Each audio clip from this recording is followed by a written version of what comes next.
تقریباً 5 کروڑ سے، اور اسی طرح سے جو KPK ہے اس کی جو ہے وہ 3 کروڑ تک، اور پھر بلوچستان کی جو ہے وہ 1 کروڑ سے بھی زیادہ ہو چکی ہے۔ تو اپراکسیمیٹلی ہم کہہ سکتے ہیں جی کہ پاکستان کی جو ہے وہ 20-21 کروڑ کے لگ بھگ جو آبادی ہے، اس کے لیے سب سے جو آپ یوں کہہ لیں کہ آبادی سے لحاظ سے بڑا صوبہ ہے وہ پنجاب ہے، اور جو رقبے کے لحاظ سے ہے وہ صوبہ بلوچستان ہے۔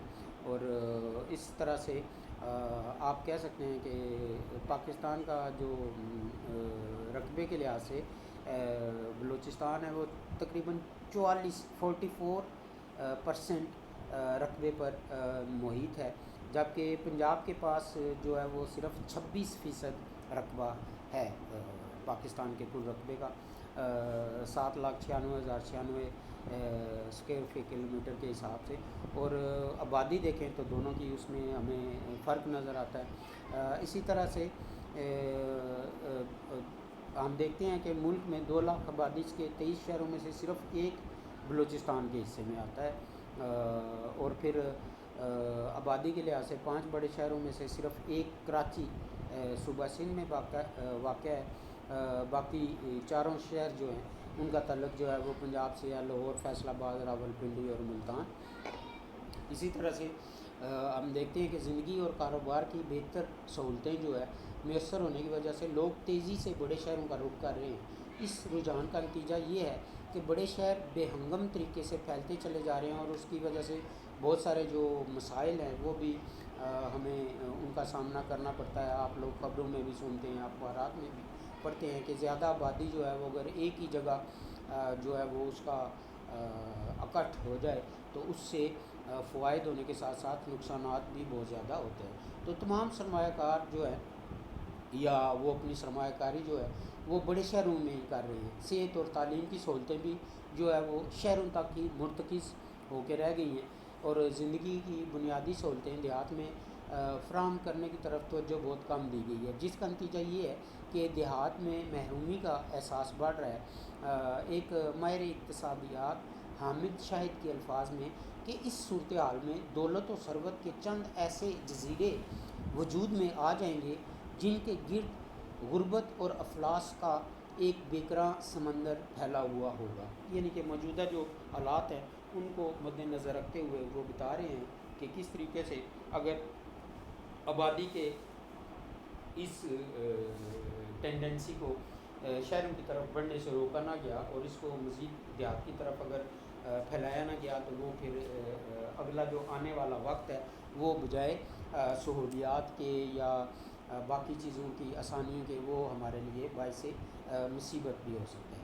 تو اسی معاشی عدم توازن کی جو ہم کہہ لیں کہ تشریح اس طریقے سے بھی ہو جاتی ہے کہ اس سے مراد یہ ہے معاشی عدم توازن سے کہ ہمارے اخراجات زیادہ اور آمدن کم ہو، یا ہماری ضروریات زندگی کا حصول آمدن میں ممکن نہ ہو۔ پاکستان گزشتہ تقریباً 70-72 سالوں سے معاشی عدم توازن کا شکار رہا ہے، جہاں آمدن کم اور اخراجات زیادہ رہے، جس کی اصل وجہ ہمارے بجٹ میں غیر ترقیاتی اخراجات زیادہ اور ترقیاتی اخراجات کم ہیں۔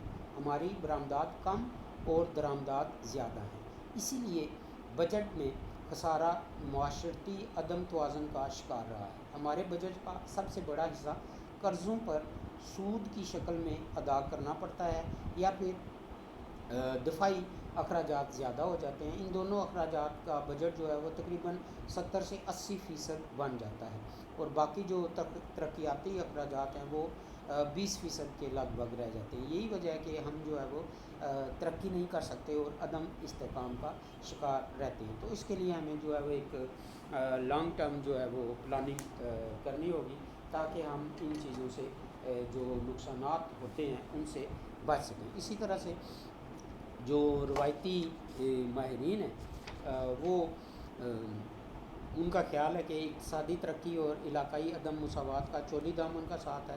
بعض ماہرین کہتے ہیں کہ ایک عارضی مسئلہ ہے جو وقت گزرنے کے ساتھ ساتھ اپنے آپ کو خود حل کر لیتا ہے۔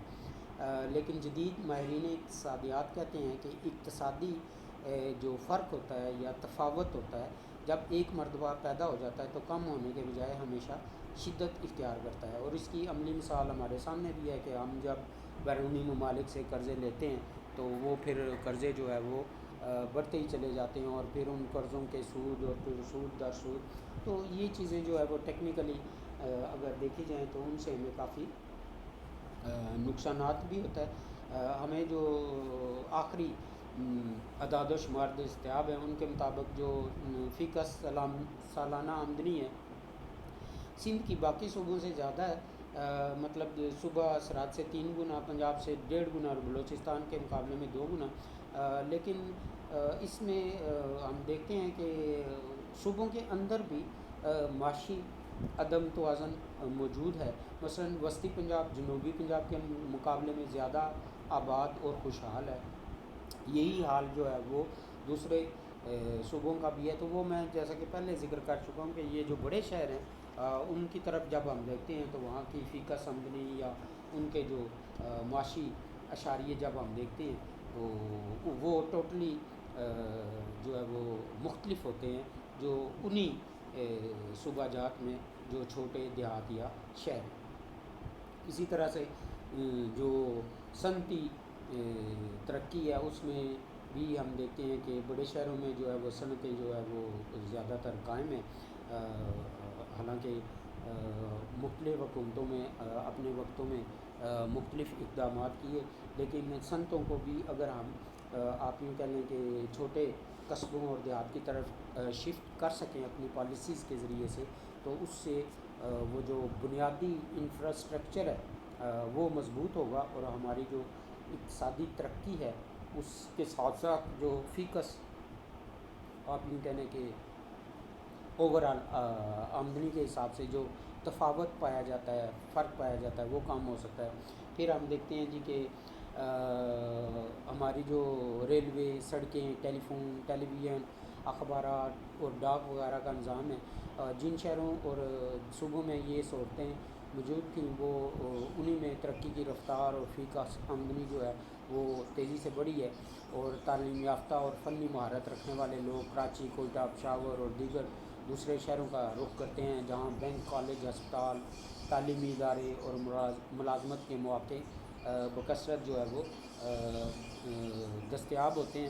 تو میں یہ کہہ سکتا ہوں کہ معاشی عدم توازن کے جو ہے وہ چند پوائنٹ آپ کو بتا دیتا ہوں جو اسباب ہیں، وہ کیا ہیں کہ اس میں جیسے جاگیرداری نظام میں زمیندار، بڑے زمیندار جو ہے وہ چھوٹے کسانوں پہ جس طرح سے مشقت کروا کے ان کو ان کا معاوضہ نہیں دیتے، تو اسی طرح سے شہروں میں اگر ہم دیکھیں تو طاقتور جو بیوروکریسی ہے یا افسر شاہی ہے وہ بھی زیادہ سہولتیں جو ہے وہ اپنی شہری جہاں سے کہ وہ تعلق رکھتے ہیں یا جہاں پہ ان کو رہنا ہوتا ہے اسی طرف ان کا رجحان ہوتا ہے۔ بہرحال جی معاشی عدم توازن کے اسباب میں ہم دیکھتے ہیں کہ آبادی زیادہ کیا میں پاکستان کے وقت تھی اور وسائل نہیں تھے۔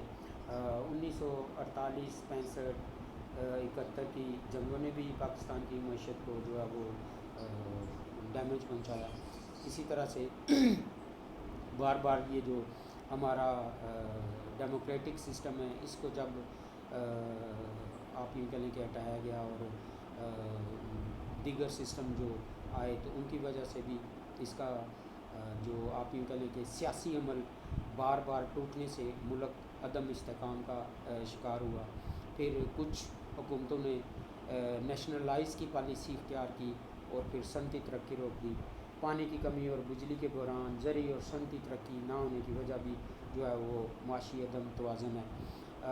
ہندوستان اور پاکستان کے ساتھ جو کشیدگی ہے وہ بھی ہماری معیشت پر اثر انداز ہوتا ہے۔ افغانستان کی ایک نہ ختم ہونے والی آپ یوں کہنے کہ جو جنگی کیفیت تھی اس نے بھی ہمارے معاشی جو اشاریے تھے ان کو کم کیا یا ہمارے معاشی حالات پہ اثر انداز ہوئے، نہ صرف اثر انداز ہوئے بلکہ آج تک اثر انداز ہو رہے ہیں۔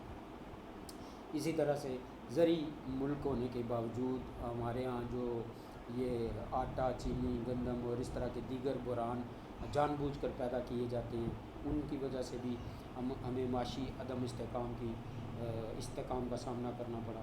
اور پھر جو نئے مواقع تھے، مثلا سیاحت کو ترقی دینا یا ساحلی علاقوں اور دیگر پسماندہ علاقوں کو ترقی دینا، ان کو بھی ٹائم سے ترقی نہ دینے کی وجہ سے یا عدم توجہی کی وجہ سے جو یہ آپ کہہ لیں کہ معاشی عدم استحکام ہے اس میں اضافہ ہوا۔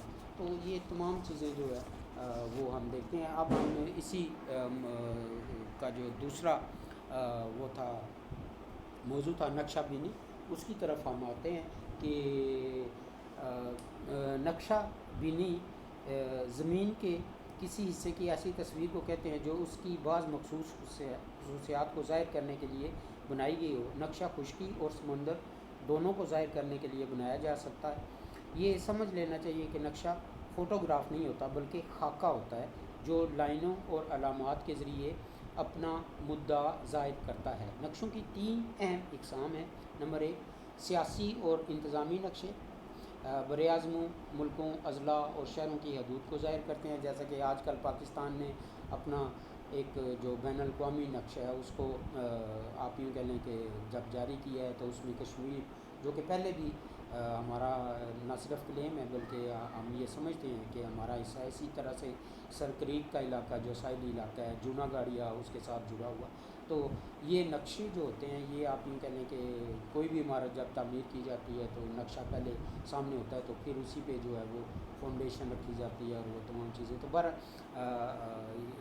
یہ آپ یوں کہہ لیں کہ نقشہ بینی کے دوسرا جو پوائنٹ ہے کہ طبعی نقشے جو پہاڑوں، دریاؤں، صحراؤں، وادیوں اور میدانوں وغیرہ کو ظاہر کرتے ہیں۔ اور تیسرے جو ہوتے ہیں وہ سطح نما نقشے، ریلیف میپ یا سطح نما نقشوں میں مختلف رنگوں سے سطح زمین، پہاڑوں اور میدانوں وغیرہ کی سطح سمندر سے بلندی کو ظاہر کیا جاتا ہے۔ جب آپ ایک نقشے کو سامنے رکھیں گے تو عموماً اس کی اوپر والی سمت میں شمال، نیچے کی جانب جنوب، آپ کے بائیں ہاتھ مغرب اور دائیں ہاتھ مشرق ہوگا۔ اسی طرح سے ہم دیکھتے ہیں کہ نقشہ بنانے کے لیے ضروری ہے کہ ہمیں درج ذیل معلومات حاصل ہوں۔ پیمانہ اس نسبت کو کہتے ہیں جو نقشی فاصلوں اور زمینی فاصلوں کے مابین ہے۔ مثلا 1 انچ برابر ہے 10 میل کے، یعنی 10 نقشی فاصلہ 1 انچ برابر ہے 10 میل زمینی فاصلہ ہے۔ اسی طرح سے نمبر 2 میپ پروجیکشن، خطوط طول بلد اور خطوط عرض بلد کو گلوب سے سادہ کاغذ پر منتقل کرنے کے لیے طریقے کو میپ پروجیکشن کہتے ہیں۔ کسی بھی ملک کا علاقہ خطوط طول بلد اور خطوط عرض بلد سے ظاہر کیا جاتا ہے۔ نمبر 3 علامت، نقشے پہ پہاڑ، دریا، پل، سڑکیں اور ریلوے لائن کو علامات کے ذریعے ظاہر کیا جاتا ہے۔ مثلا سڑک سرخ رنگ کے خط سے، دریا یلو کلر سے اور پہاڑ بھورے خط سے ظاہر کیے جاتے ہیں، دریا نیلے کلر سے۔ اسی طرح نقشوں میں سمت کا بھی علم ہونا چاہیے۔ دائیں ہاتھ پر مشرق اور بائیں ہاتھ پر مغرب ہوگا، شمال اوپر اور جنوب نیچے ہوگا۔ سمتوں کی علامات بھی نقشوں پر ظاہر کرتے ہیں۔ نمبر نیکسٹ خطوط عرض بلد۔ خطوط طول بلد وہ خطوط ہیں جو خط استوا کو کاٹتے ہوئے قطب شمالی اور قطب جنوبی پر جا ملتے ہیں۔ خط استوا ان خطوط کے مرکز میں واقع ہے، اس کا درجہ 0 ڈگری ہے۔ 180 ڈگری طول بلد اس کے مشرق اور 180 ڈگری مغرب میں واقع ہے۔